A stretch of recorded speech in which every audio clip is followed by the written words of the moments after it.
চাহিদা পূরণ করার জন্য কৃষি জমি সরকারের কাছ থেকে লিজ নিতে পারবে, বা 1 বছর 2 বছর এভাবে। আবার যদি কেউ চায় যে একটা বাণিজ্যিকভাবে কৃষি জমি লিজ নিবে, তাহলেও তা নিতে পারবে।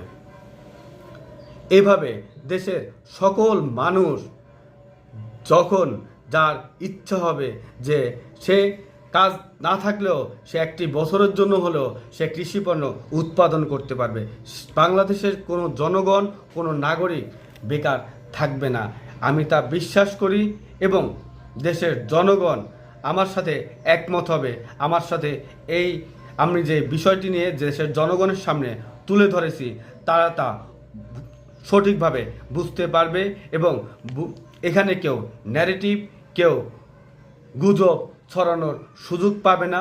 এবং ছড়ালো জাতির সামনে আমি যেহেতু তুলে ধরেছি, জনগণ তা প্রত্যাখ্যান করবে সেই গুজব। আমি চাই এই দেশে একটি স্বনির্ভর বাংলাদেশ হয়ে গড়ে তুলতে।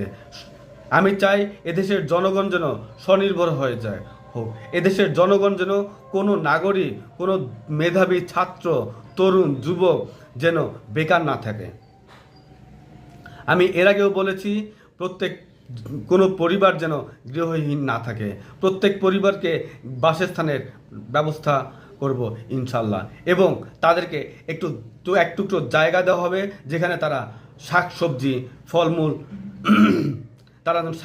ফলমূল তারা উৎপাদন করে নিজেরা তাদের দৈনিক যে খাবারের চাহিদা, তা পুষ্টির চাহিদা তা পূরণ করতে পারে। এবং তার সন্তানদেরকে, ওই পরিবারের সন্তানদেরকে, আমাদের সন্তানকে খেলতে পারে, সেজন্য একটা উঠানের ব্যবস্থা করে দেওয়া হবে।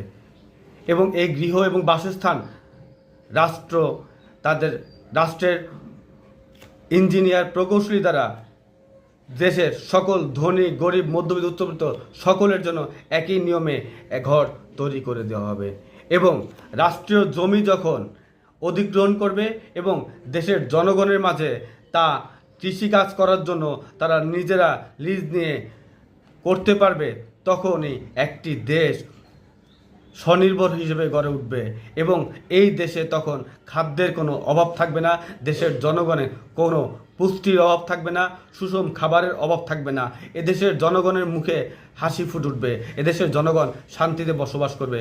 আমাদের ভবিষ্যৎ প্রজন্ম আমিষে পুষ্টিতে দৈহিকভাবে, শারীরিকভাবে সুস্থ হয়ে ইনশাল্লাহ বড় হবে।